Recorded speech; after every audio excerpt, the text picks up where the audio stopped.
Capítulo 12. La campaña de 2012. Desde los tiempos del gobierno usurpador de Calderón, el grupo dominante, los que se sentían dueños de México, empezaron a definir la estrategia para darle continuidad al régimen corrupto. Para ello, echaron a andar, hábilmente, una operación de recambio con miras a las elecciones de 2012. Con ese propósito, durante todo el sexenio de Calderón, en sigilo, Salinas empezó a operar, haciendo mancuerna con Televisa, para proyectar a Enrique Peña Nieto.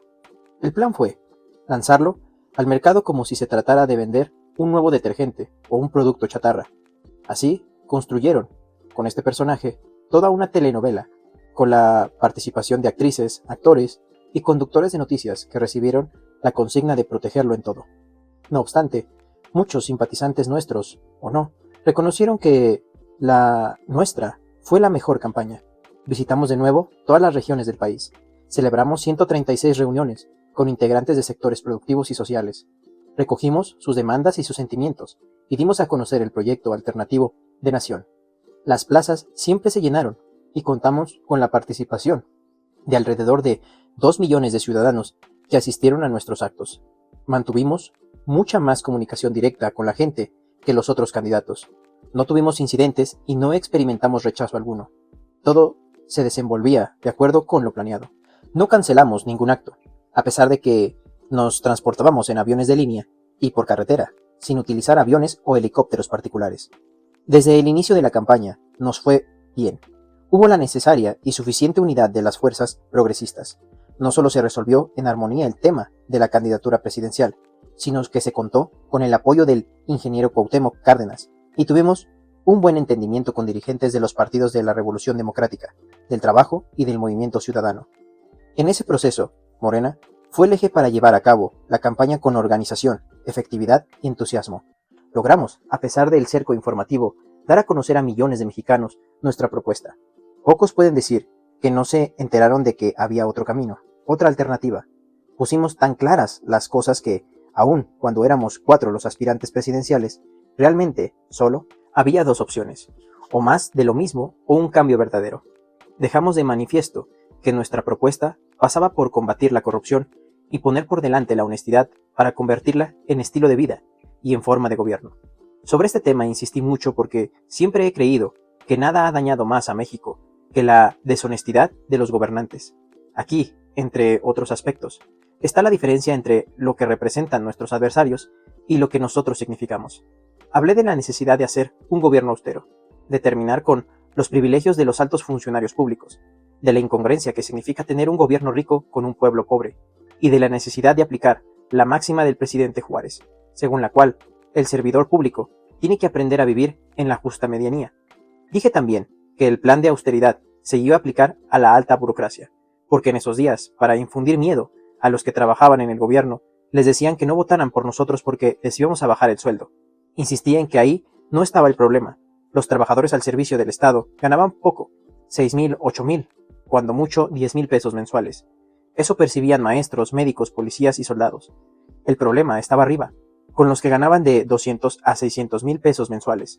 Ahí es donde aplicaría ajustes. Téngase en cuenta que los altos funcionarios de México eran de los mejores pagados del mundo.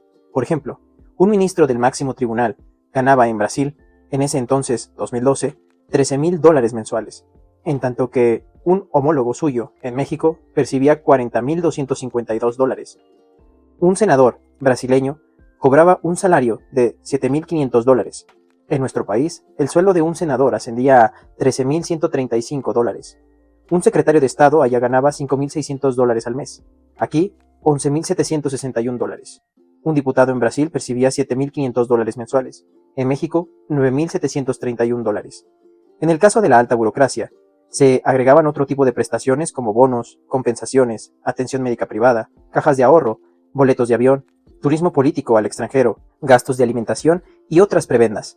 Durante la campaña di a conocer que, con austeridad republicana, el combate a la corrupción y la abolición de los privilegios fiscales, podríamos ahorrar y liberar, sin aumentar impuestos y sin endeudar al país, hasta 800 millones de pesos para el desarrollo y el bienestar de la población.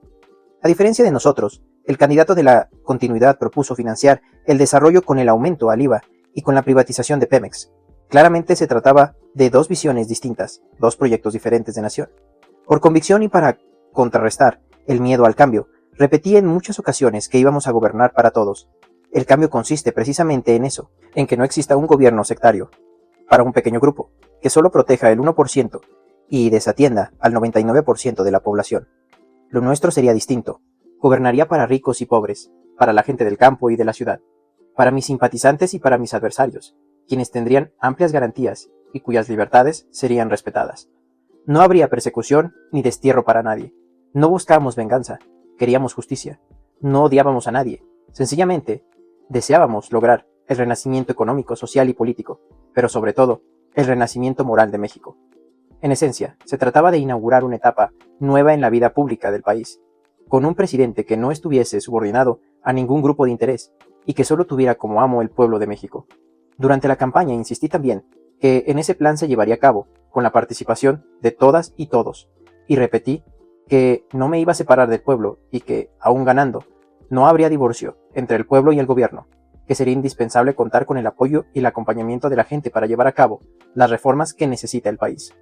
De igual modo, con mucha anticipación, di a conocer los nombres de las mujeres y hombres honestos y con experiencia que habrían de formar parte del gabinete: Marcelo Ebrard, secretario de Gobernación; Rogelio Ramírez, de la O, secretario de Hacienda; Juan Ramón de la Fuente, secretario de Educación; Claudia Sheinbaum Pardo, secretaria de Medio Ambiente; Javier Jiménez Espirú, secretario de Comunicaciones y Transportes; Fernando Turner, secretario de Economía; Adolfo Helmut López, secretario de Energía; María Luisa Albores, secretaria de la Reforma Agraria; René Drucker Colín, secretario de Ciencia, Tecnología e Innovación; Víctor Suárez Carrera, secretario de Agricultura y Ganadería, Desarrollo Rural, Pesca y Alimentación; Sergio Rodríguez Cuevas, secretario de Salud; José Agustín Ortiz Pinchetti, secretario del Trabajo y Previsión Social; Genaro Góngora Pimentel, consejero jurídico de la Presidencia; Miguel Torronco Márquez, secretario de Turismo; Raquel Sosa Elizaga, secretario de Desarrollo Social; Berta Elena Luján Uranga, secretaria de Honestidad y Combate a la Corrupción;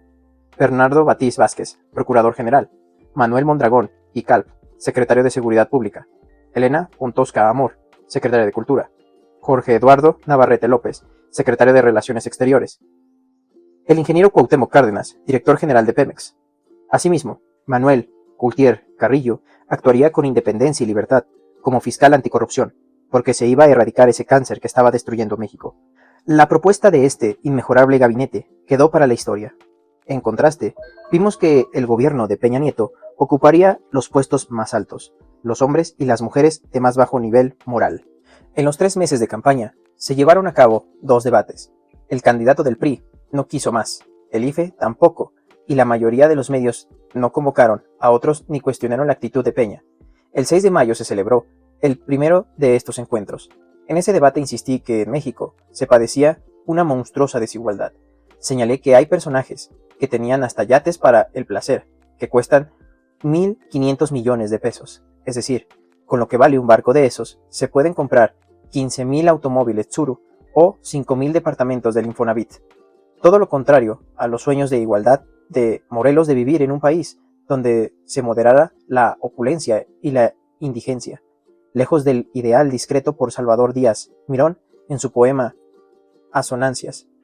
Sabedlo, soberanos y vasallos, próceres y mendigos, nadie tendrá derecho a lo superfluo, mientras alguien carezca de lo estricto. Cuando en el debate traté del asunto de cómo los poderes económicos, políticos y mediáticos se alimentan y nutren mutuamente, mostré una foto de Peña con Salinas que, por error, puse de cabeza, de modo que, cuando me di cuenta, no me quedó más que decir: el mundo al revés. En su réplica, Peña sacó a coalición el episodio de René Bejarano, quien fue filmado recibiendo dinero de Carlos Ahumada. Le respondí que Bejarano había ido a la cárcel y que Gustavo Ponce, mi exsecretario de Finanzas, por lo mismo, lleva 8 años en el penal de Almoloya, mientras que él, Peña, de manera inexplicable, estaba como candidato a la presidencia. En fin, Peña perdió el debate, y así lo percibió la mayoría de la gente. María de las Heras realizó esa noche una encuesta en la que Peña apareció en el último lugar. Al finalizar el debate, cuando se les preguntó a los encuestados por el cuál de los candidatos votarían en ese momento, 46% respondió por AMLO, 17.98% por Josefina, 17.98% por Cuadri y 16.85% por Enrique Peña Nieto, aunque el encuentro no se transmitió en los canales de mayor audiencia. Millones de mexicanos se percataron de que Peña representaba al grupo más corrupto de México. El 10 de junio se realizó en Guadalajara el segundo debate. Para entonces, la candidata del PAN, Josefina Vázquez Mota, se había plegado completamente al grupo que manda en su partido. Por eso me atacó diciendo que yo venía del PRI y que militaba en ese partido en tiempos de la represión estudiantil del 68. Aunque durante la campaña nunca lo cuestioné, pues el verdadero candidato de los dueños del PRIAN era Peña Nieto. En esa ocasión, ante su afán de calumniarme, le contesté que, aunque aparentaba más edad, porque estaba aflojado en terracería, solo tenía 58 años. En el 68 estaba en secundaria, y en el 71, cuando ocurrió la masacre del 10 de junio, en tiempos de Echeverría, apenas cursaba el segundo de preparatoria. Sin embargo, insistí porque esa es la naturaleza de los panistas de arriba. Su verdadera doctrina es la hipocresía. Aparentan ser amigos, gente decente, de buenos modales, saludan con afecto y sonrisa, pero todo es fingido, son realmente falsos. En ese segundo debate, en vez de confrontar a Peña, como en el primero, atendí las recomendaciones de amigos y simpatizantes acerca de que lo mejor era dedicar el tiempo a exponer nuestra propuesta. De modo que eso hice. Hablé de la gran oportunidad que teníamos los mexicanos de cambiar el rumbo de la nación, por el bien de todos y para la grandeza de México.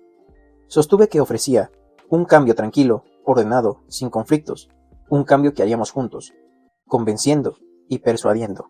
Aunque salimos bien de esta confrontación, la nota la dio el presidente espurio Felipe Calderón, al poner en su cuenta de Twitter, cuando aún no terminaba el debate, que era una falacia mi propuesta de ahorrar 300,000 millones con el plan de austeridad republicana. A pesar de que le diera un vuelo a esta imprudencia, evité caer en la provocación. Solo acusé recibo y confirmé que Calderón prefería a Peña en lugar de aceptar un cambio verdadero. En los días posteriores me dediqué a demostrar que sí se podía reducir el enorme costo que pagaba la sociedad para mantener un gobierno faraónico. El miércoles 27 de junio cerramos la campaña en el Zócalo de la Ciudad de México. El optimismo era palpable y había motivos para ello. Podíamos ganar. Hicimos bien la tarea, casi sin errores. Mejor imposible. Establecimos y logramos comunicación con empresarios y clases medias. Contábamos con el respaldo de militantes, de partidos y sobre todo de ciudadanos independientes. Nuestra candidatura, más que las otras, recibió el apoyo y la simpatía de mexicanos radicados en diversos países del mundo. También estaba seguro de que obtendríamos los votos de muchos panistas y pianistas inconformes con el régimen de corrupción y con la mezquinidad de dirigentes políticos como Carlos Salinas, el Baester Gordillo, Vicente Fox y Calderón. Sin duda, lo que más nos ayudaba a animar a la gente a sacudir las conciencias era el movimiento de los jóvenes Yo Soy 132. Ellos nos daban un gran ejemplo. Proclamaron un no a la simulación, a la mentira, al engaño. Había despertado a muchos ciudadanos, al grado que, en esos días, ser joven era un gran orgullo, un honor. En pocas palabras, las condiciones inmejorables para ganar la presidencia de la República, se elaboró y difundió el único proyecto que se ha presentado para sacar al país de la crisis. Fue bien visto que diéramos a conocer, por anticipado, a los miembros del gabinete. Mantuvimos la unidad en las filas del movimiento progresista. Salimos bien de los debates, tuvimos una mejor organización para promover, cuidar y defender los votos. El éxito en la campaña se reflejaba en el comportamiento de las encuestas. En nuestras mediaciones periodísticas se advertía como de tener un alto porcentaje de percepciones negativas luego del 2006. Se debía a la guerra sucia en mi contra. Estas habían bajado, incluso terminé la campaña siendo el candidato menos rechazado por la gente. Por ejemplo, en agosto del 2009, Peña Nieto tenía una opinión buena de 59.7% y mala de solo 4.1%, y terminó con 32.5% buena y 28.6% mala, mientras que en mi caso, de 28.5% buena y 34.3% mala, pasó a 37.7% buena y 26.7% mala. Pero no solo disminuyó el rechazo. En la pregunta, ¿quién cree usted que defendería más a la gente pobre de México?